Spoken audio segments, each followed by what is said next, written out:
Hello, my name is Rebecca Cagle.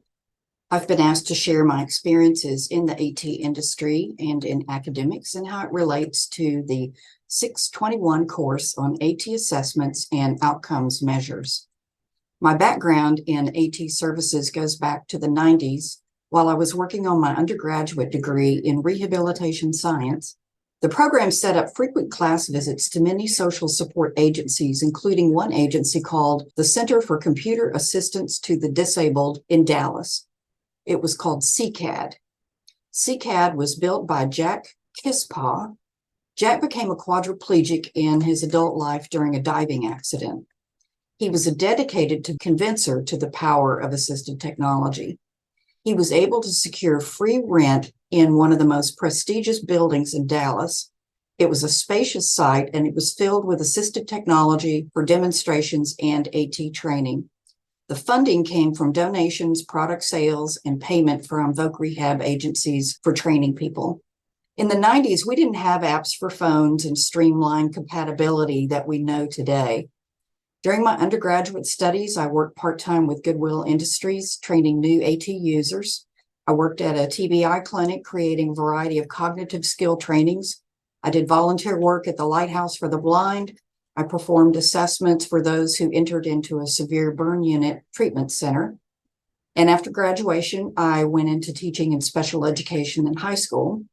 I was later offered a position in academic advisement and assistive technology in higher education. I also had a coworker who was blind, and I learned so much from her and her husband, Jack, who was also blind. I expressed to Jack my desire to learn more about assistive technology, but I was frustrated teaching myself, and he encouraged me to attend the CSUN conference.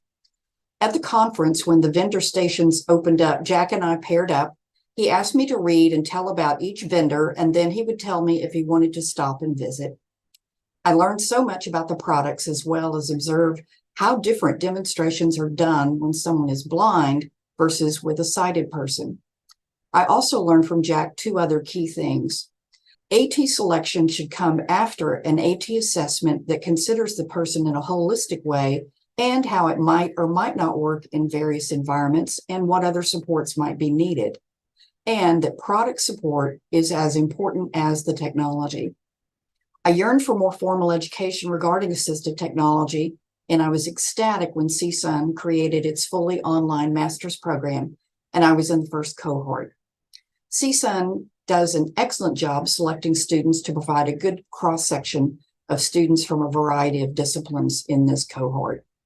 In the AT assessment and outcomes course, you'll learn about a variety of AT assessment tools, satisfaction surveys, and questionnaires. The use of these tools helps to ensure that quality AT service considerations and a good AT fit are met. And in turn, a good AT fit is going to reduce AT abandonment and disuse. Sadly, statistically, AT abandonment and disuse is well over 30%, some as high as 70%.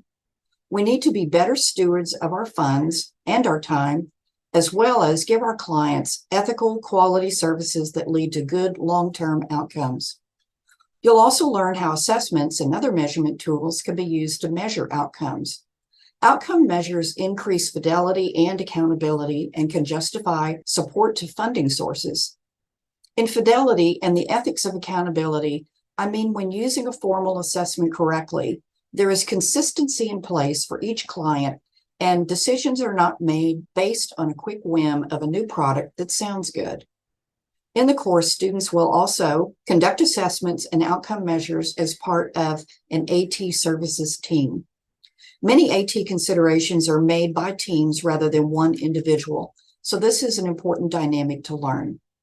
AT teams can be made up of AT professionals and teachers, and also include a variety of professionals such as IT, social supports that may already be a part of the client's life.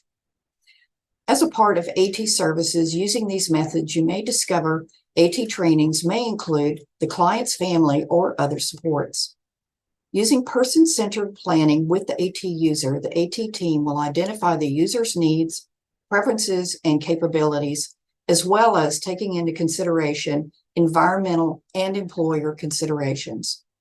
Professionals with these skills are valuable in fields such as primary and secondary schools, higher education accommodation offices, federal agencies, human resources, occupational therapy, physical therapy, rehabilitation services, social service agencies, and healthcare.